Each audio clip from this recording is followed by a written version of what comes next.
안녕하십니까. 클릭이 사람의 유진수입니다. 지난 정부 인사에서 소외됐던 전북이 새 정부에서는 각 부처에서 아주 큰 역할을 하고 있다고 합니다. 그래서 오늘 시간에는 우리 지역 고창 출신으로 국가보훈처 실무총괄 책임자를 맡고 있는 심덕석 차관과 함께 여러 가지 이야기 나눠보겠습니다. 안녕하세요. 네, 안녕하십니까. 반갑습니다. 네, 우리 반갑습니다. 전북 도민들에게는 많은 분들에게 이제 행정부지사로 기억을 하고 있는데요. 네. 제가 2014년도에 이제 1년 동안 행정부지사를 했습니다. 그래서 지금도 이제 그 시절을 생각해 보면 가장 기억에 남는 때가 그때인 것 같고, 예. 공직 생활을 거의 한 30년 했습니다만 가장 보람 있었던 때가 비록 1년이지만 이 전북 행정부지사 하던 때가 아닌가 그런 생각을 많이 해봅니다. 예. 그래도 고향에 있을 때가 편하고 좋았지 않았을까 그런 생각이 들어요. 그렇습니다. 예. 네. 뭐니 해도 이제 제가 그때도 그런 여러 이야기를 했지만 어떤 일을 하더라도 이게 곧 우리 고향을 위해서 하는 거다라는 생각을 하면 참 일하는 게 재미가 있었고 보람이 있었고 또 나름 뿌듯했던 그런 시간이었던 것 같습니다. 예. 고창이 고향이시다고요? 네네네, 예. 고창입니다. 고창 어디가 고향이세요? 그 고창 중에서도 좀 그 골짜기라고 하는 무장면이라고 있습니다. 거기에 이제 또 그 안에서 또 모구리라고 하는 그야말로 아주 전형적인 시골 마을에서 이제 제가 태어났었습니다. 와. 그 가운데 행정고시 이제 30회시던데 학교 다닐 때 신동 소리 좀 들으셨을 것 같아요, 고창에서. 그렇지는 않습니다. 저도 예. 아주 평범한 사람이었고요. 예. 그냥 어떻게 운이 좋다 보니까 행정고시도 됐고 그다음에 또 열심히 또 하다 보니까 이제 지금 이 자리까지 와 있는 것 같습니다. 예. 신동 소리를 못 들었습니다. 그 공무원 경력의 대다수를 이제 행정자치부에서 보내셨던데 그래서 얻어진 별명이 이제 행정의 전문가다. 이런 평가를 받고 있더라고요. 네, 좀 과분한 말씀인데요. 예. 이제 좀 제가 이제 중앙부처의 행정을 다루는 조직 분야에서 굉장히 잔뼈가 굵었고 그다음에 이제 뒷부분에 와서는 지방 행정까지 이제 같이 했기 때문에 이제 중앙과 지방을 아우르는 뭐 행정의 뭐 달인이다 이런 표현을 해주는 언론사가 있는데 그냥 과분하게 받고 있습니다. 네. 예. 그럼 원래 꿈이 이제 애시당초 공무원이었습니까? 네, 예. 저는 어려서부터 꿈이 공무원이었는데 지금 생각해 보니까 왜 공무원을 꿈을 꾸었나 생각해 보니까 예. 이 시골 마을에서는 직업이 그렇게 흔치가 않습니다. 이제 그 중에서도 가장 그래도 그 부러워 보이는 직업이 아마도 이제 접하는 직업이다 보니까 교사하고 공무원이었던 것 같은데 안정적이라는 이미지가 또 강하잖아요. 그러기도 공무원. 하겠지만은 네. 이제 그냥 주변에서 이제 보이는 직종이다 보니까 이제 선택하지 않았나 싶은데 그거에 딸려서 좀 재밌는 이야기가 있는데요. 예. 제가 고등학교 2학년 때 이미 이제 7급 공무원 시험을 보겠다고 준비를 했었습니다. 이야. 이제 대학을 안 가고. 예. 그래서 이제 한참 준비를 하는데 그 당시에만 해도 이 독일어 과목이 있었는데 학교에서 독일어 시간에는 이제 독일어 과목이 이제 대학 시험에 반영이 안 되니까 네.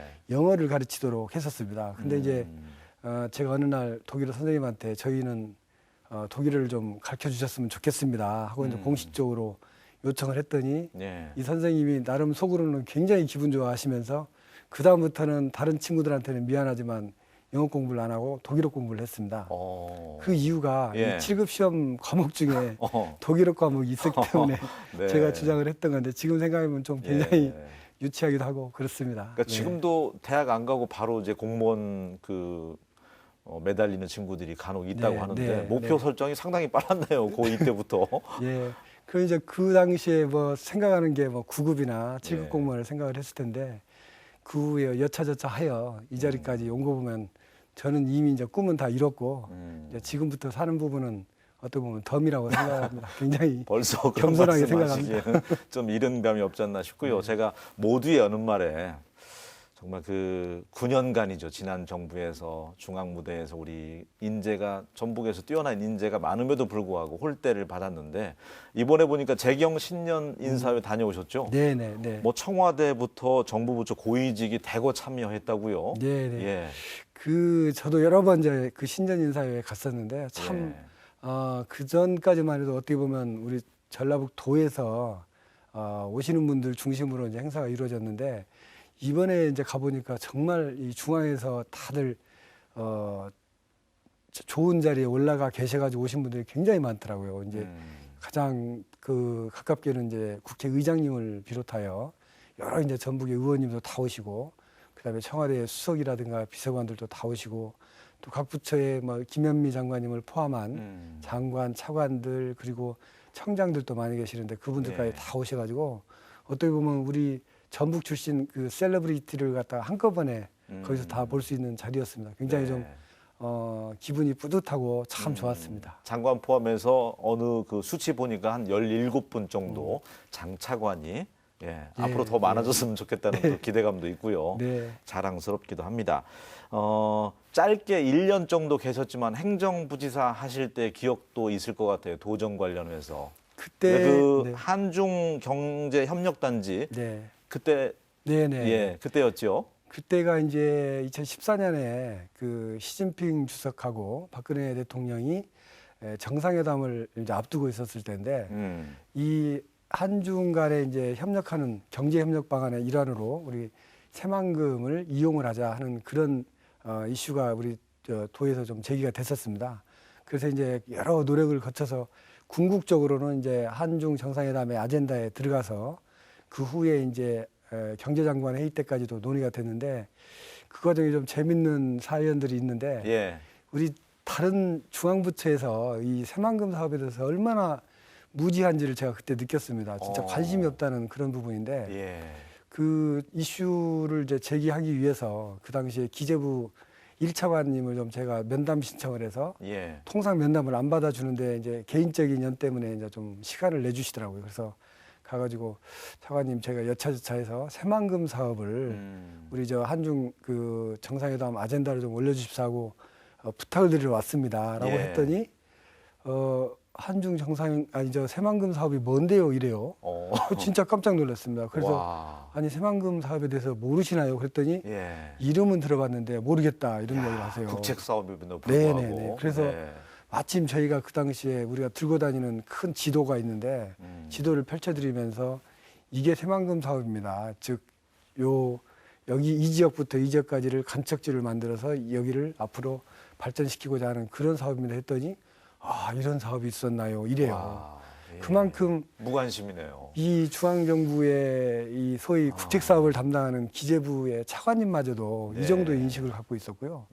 그 다음에 이제 여차저차해서 잘 되어가지고 이제 한중 간에 이제 그 새만금을 갖다가 중국에다 홍보하기 위한 그런 이제 대책을 이제 제가 가서 또 대외 경제국장하고 상의를 하는데 하여간 잘 됐습니다. 그래갖고 뭐 우리가 대표단을 누구를 보내고 그다음에 홍보는 어떻게 할까 다 했는데 한 2, 3일 후에 전화가 왔습니다. 저한테.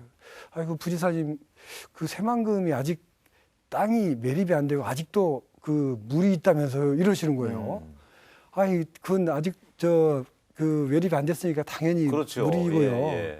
이거는 몇 년 거쳐서 될 건데 그 후의 상태를 지금 저희가 홍보를 하러 가는 겁니다. 그랬더니 이 국장님마저도 이 새만금은 이미 간척이 다 끝나 있고 그다음에 땅을 팔아먹는 그 정도 단계로 생각을 하고 계시더라고요. 그만큼 그 당시에 이 업무를 직접 담당하는 이 기재부의 이 분들이 이런 생각을 이런 정도의 인식을 갖고 있어서 야 우리 새만금 사업이 참 앞으로 갈 길이 너무너무 멀겠구나 하는 생각을 했었는데 정말 기적같이도 그 후로 한 3년 사이에 어마어마한 변화가 있어서 지금은 그때 저희가 막 그 고민했던 그런 과제들이 거의 대부분 다 정착이 되고 해결이 됐더라고요. 하여간 참 그때 굉장히 좀 마음 졸이고 하던 때가 좀 기억이 납니다. 기재부 차관마저도 그렇게 정부 새만금 사업에 대해서 무관심이었다고 하니까 참 새만금이 속도를 못 내는 이유가 또 여러 가지 가운데 하나였구나 그런 생각이 드는데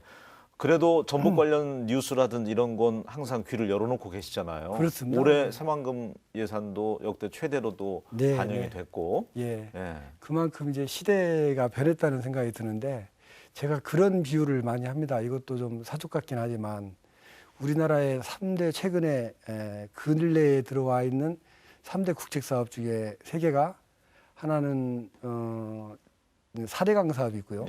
또 하나는 세종시 건설 사업이 있고 이 하나가 이 새만금 개발 사업인데 묘하게도 이 세 개 사업이 총 사업비가 22조입니다. 예. 그것도 다 11조가 반이 국비, 반이 민자 이렇게 구성이 되어 있습니다.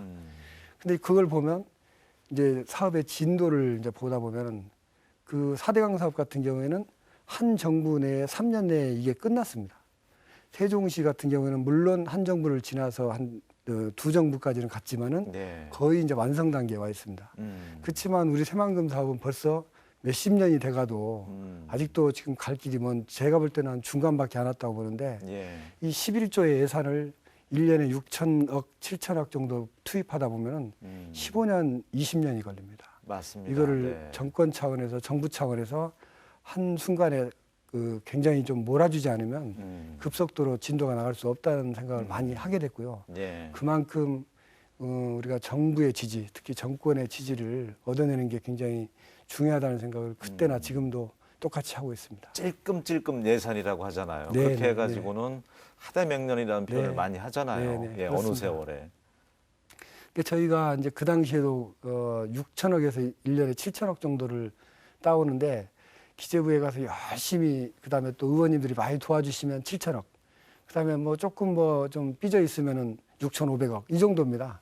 그걸 가지고 이제 이미 이제 저희 느낌에는 예. 국가 차원에서는 1년에 실링이 정해져 있는 것 같다 그런 생각도 들었는데 그러니까 그게 좀 더 많은 규모로 금년처럼 투입이 되어야 새만금 사업이 빨리 완성이 되어서 우리 전북한테 희망과 기회의 땅이 되지 않겠느냐 하는 생각을 합니다. 정말 다음 세대에서는 꼭 그 열매를 따 먹을 수 있었으면 좋겠다는 네. 예, 그런 기대감이 있고요. 전북에 계시는 동안에도 그랬지만 개발되지 않은 각종 자원들을 활용해야 한다는 그런 말씀 평상시에도 많이 해주셨던 걸로 알고 있어요. 그게 이제 그때 이제 말씀드린 취지는 이런 거였습니다. 예. 저희가 과거에 이제 산업화 시대를 쭉 겪으면서 유독 우리 전라북도 지역이 이제 소외가 돼서 우리 도민들은 굉장히 좀 아쉽고 그다음에 서럽고 안타까운 그런 시절이었는데 이게 산업화가 다 지나고 나서 지금 보니까 그래 그때 개발되지 않은 게 좋겠다는 생각이 좀 많이 들었습니다. 즉 산업화를 하면서 많은 지역들이 자연도 파괴하고 생태계도 파괴하고 했지만 그거에서 소외되었기 때문에 반사적으로 저희가 얻는 이득이 이 자연도 원형 그대로 보존이 되어 있고 그다음에 역사 유적, 문화 유적도 다 그대로 보존이 되어 있더라. 그래서 이거를 우리만의 특성에 맞게 각자 개발을 해 나가면 정말 사람이 살기 좋은 도시, 동네, 그다음에 그 관광이 잘 되는 그런 동네가 되겠다 하는 생각을 했고요.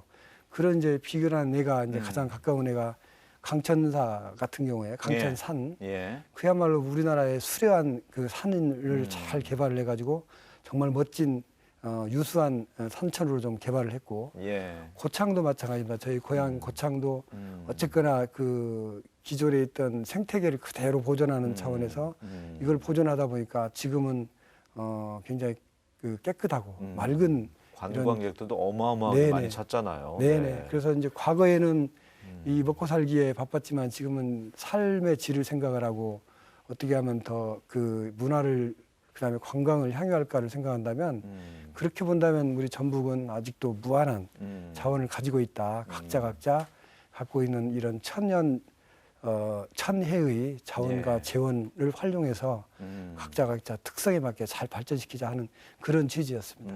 혁신도시도 어쨌든 농생명 중심이라든지 네, 금융 네. 허브 네. 색깔은 뚜렷하게 잘 잡았잖아요. 지방 분권 그렇습니다. 맞이해서 자족도시로 네. 거듭나기 위해서. 예. 혁신도시도 이제 사실 이제 그 당시에 들어오는 그 공공기관이 뭐가 빠지고 뭐가 들어오고 해서 좀 굉장히 그때 진통도 있었습니다만 네. 지금 지나놓고 나면 정말 잘 된 것 같습니다. 지금 예.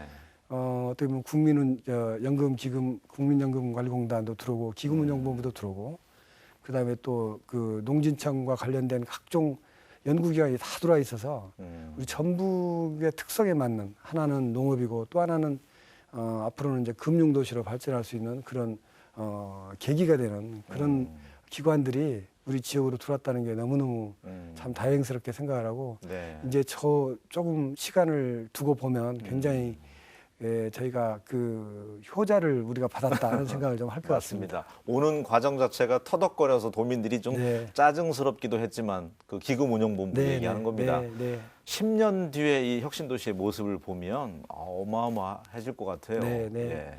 이제 다만 이제 혁신도시를 생각하면 항상 또 함께 고민해야 될 게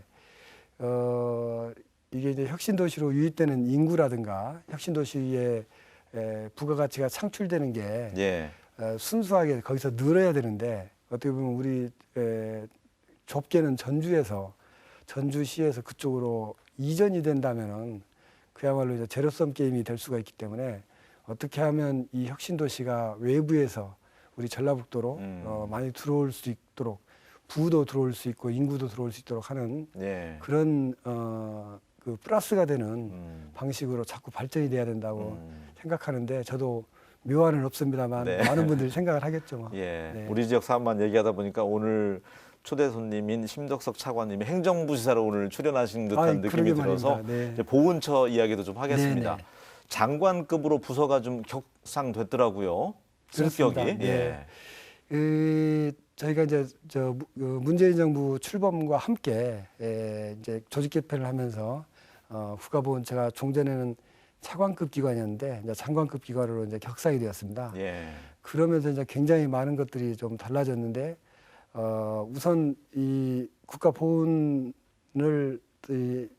해왔던 유공자들께서 굉장히 기뻐하시고요. 예. 또 국민들도 드디어 이제 이 우리나라를 위해서 희생하고 헌신한 분들에 대해서 정당한 보상을 해주는가 보다 예. 이렇게 생각을 하는 그런 분위기가 저희가 느껴집니다. 그래서 그 부분이 굉장히 뜻깊게 생각을 하고 아주 참 잘된 조직 개편이었다라는 생각을 합니다. 예. 외국도 그 주요한 그 이벤트 경기, 스포츠 경기에서도 국가를 위해서 헌신한 희생한 분들, 유공자라든지 참전 군인들 초대해서 이렇게 뭔가 좀 품격을 갖춰서 국민들이 그분들을 존경하고 그런 모습 보면 우리도 참 부럽다 그런 생각을 많이 했었거든요. 네. 제가 이제 그 이야기를 많이 하고 다니는데요. 예. 대통령께서 여러 번 말씀을 하시지만 나라다운 나라를 만들자 하는 말씀을 하는데 물론 다른 차원에서도 그 이야기가 나왔겠습니다만 제가 볼 때는 이 국가를 위해서 희생하고 헌신하신 우리 유공자들에 대해서 정당한 보상을 해드리고 예우를 해드린 것 이게 바로 곧 나라다운 나라를 만들어가는 첫 번째 첫걸음이라고 생각을 합니다. 예. 우리가 이제 주변 나라를 보더라도 특히 선진국일수록 이런 국가보훈부 이런 부를 만들어서 이런 국가 유공자들 특히 이제 베테랑스들에 대해서 예. 굉장히 예우를 잘해주고 어떤 행사에 가든 앞자리에 모시고 하는 그런 풍토가 조성이 되어 있는데 우리나라에도 그런 게 빨리 정착이 되었을 때 어떤 개인이라도 이렇게 나라를 위해서 희생을 하고 헌신을 해야 예우를 받는구나라는 게 풍토가 되면 그게 이제 누구나 이제 애국을 하고자 하는 그런 마음이 생길 거고요. 맞습니다. 그러다 보면 이게 곧 예. 나라다운 나라가 되지 않을까 하는 생각을 합니다. 보훈 관련돼서 이제 민원이 많은 걸로 제가 알고 있지만 친일 후손들은 참 잘 살고 있고 네. 독립운동 하신 가족들은 3대가 가난을 면치 못한다 이런 이야기가 항상 따라다녔는데 네. 그분들에 대한 어떤 실질적인 도움을 줘야 되잖아요. 그렇습니다. 예. 대통령께서도 여러 번 말씀을 하셨어요. 이제 우리가 독립운동을 친일을 하면 3대가 흥하고 독립운동을 하면 3대가 망한다라는 말이 있는데 굉장히 부끄러운 말입니다. 우리가 이제 해방 후에 이 소위 말해서 역사 청산을 제대로 하지 못해가지고 이제 그게 아직까지도 이어지고 있기 때문에 이 친일을 하면 3대가 흥한다는 말이 아직도 나오는 거고요. 예. 그때 역사 청산이 잘 되었더라면 진짜 독립을 하신 분들이 그때 이미 예우를 받았을 겁니다. 근데 그게 제대로 안 되었기 때문에 지금까지 나오는 건데 지금도 이제 독립운동 하신 분들은 어떻게 보면 독립운동을 했다는 것 자체가 60년대, 70년대만 해도 플러스가 되는 게 아니라 예. 굉장히 자기 경력 관리에 마이너스가 됐었습니다. 그래서 예. 독립운동을 했다는 것을 자신 있게 말을 않고 숨어 살았었어요. 그러다 보니까 계속 자식들마저도 교육이 제대로 안 되고 굉장히 본인은 어렵게 살고 자식들은 교육도 안 되고 하니까 이런 3대가 망한다는 말이 나오는데 예. 그래서 지금이라도 이분들에 대해서 좀 충분히 예우를 해드려서 옳습니다. 잘해드리자 하는 그런 차원에서 예. 여러 가지 이제 시책들을 내놓고 있는데요.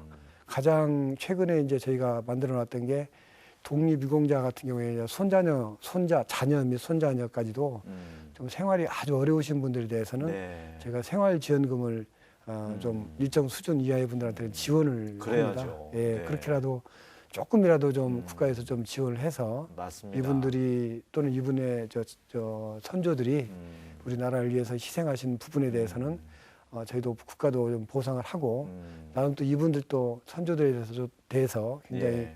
그 자긍심을 가질 수 있도록 하는 그런 방식으로 좀 좋습니다. 저희가 좀 하려고 예. 합니다. 올 초 업무 보고 보니까 저는 따뜻한 보훈을 이루겠다. 그 네. 말이 참 가슴에 와닿더라고요. 네네. 그래서인지 복지 사각지대에 있는 또 국가 유공자분들에게 난방비도 이렇게 또 지원해주고 네, 네. 예, 뭐 보훈 섬김이 뭐 그런 게 있더라고요. 또 네, 네, 예, 네. 예. 이제 물론 일반 국민들의 경우에는 이제 복지부에서 담당하는 일반 복지가 있습니다만 예. 이제 저희는 이제 보훈 대상자를 중심으로 하는 이제 보훈복지가 별개로 이제 체계가 되어 있는데요. 저희도 예. 나름대로 이 보훈 섬김이라고 하는 것은 거동이 이제 불편하신 분들 그분들의 집에 가서 이제 좀 도와주는 그런 겁니다. 그런 사업들을 그동안 국가 유공자분들한테 쭉 해왔는데 이제 금년도부터는 이제 그분들도 이제 독립유공자의 손자녀뿐만 아니라 예. 참전 유공자 그 배우자까지도 점진적으로 좀 확대해 나가려고 하고 있고요. 또 아까 말씀하신 것처럼 어떤 국가 유공자 같은 경우에는 굉장히 쓸쓸하게 돌아가신 분도 많아요. 예. 그래서 이제 이런 복지 사각지대를 좀 저희가 좀 적극적으로 발굴하기 위해서 금년도부터는 이제 굉장히 독거노인이라든가 예. 또는 정신질환자라든가 이런 분들에 대해서는 정부가 먼저 찾아내자 하는 보훈 나눔 플러스 예. 사업을 처음으로 이제 시행을 하고자 합니다. 그래서 알겠습니다. 이런 촘촘한 이 보훈 복지가 될 수 있도록 노력하겠습니다. 네. 우리 지역 사례 가운데는 지금 임실 호국원이 봉안 시설 부족해서 네. 대책이 좀 필요하다 네. 그런 얘기가 또 있더라고요. 네네.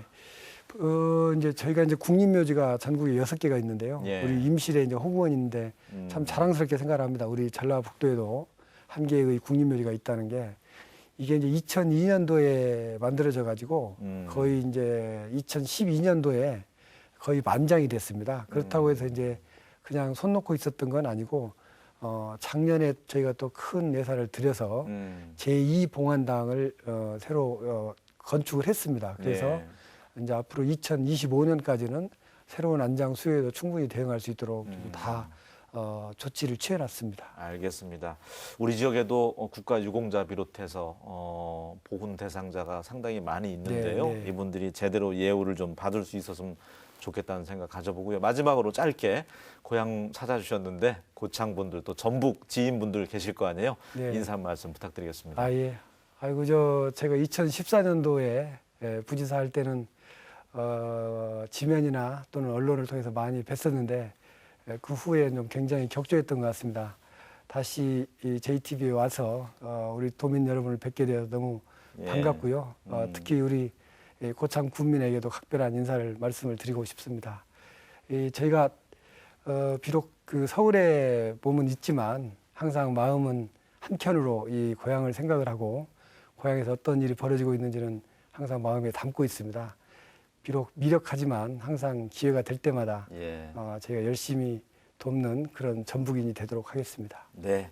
전북 분들이 몸은 서울 떠나도 한 가지 안 변하는 게 있습니다. 또 네. 마음하고 네. 억양이죠. 그렇습니다. 예. 말투도 그렇고 고향의 DNA를 꼭 간직해 주시고 전북 관련돼서 앞으로도 많은 또 관심 부탁드리겠습니다. 오늘 함께해 주셔서 고맙습니다. 네, 감사합니다. 예. 요사이 저는 글쎄요 고구마 잘 그렇게 즐겨 먹는 편은 아닌데 스트레스 많을 때는 고구마가 참 좋다고 합니다. 낙관적인 생각을 돕는 성분이 많고 섬유질도 풍부하다고 하니까 고구마 가족과 함께 드셔보시면 어떨까 그런 생각 가져봤습니다. 저는 다음 주에 다시 인사드리겠습니다. 고맙습니다.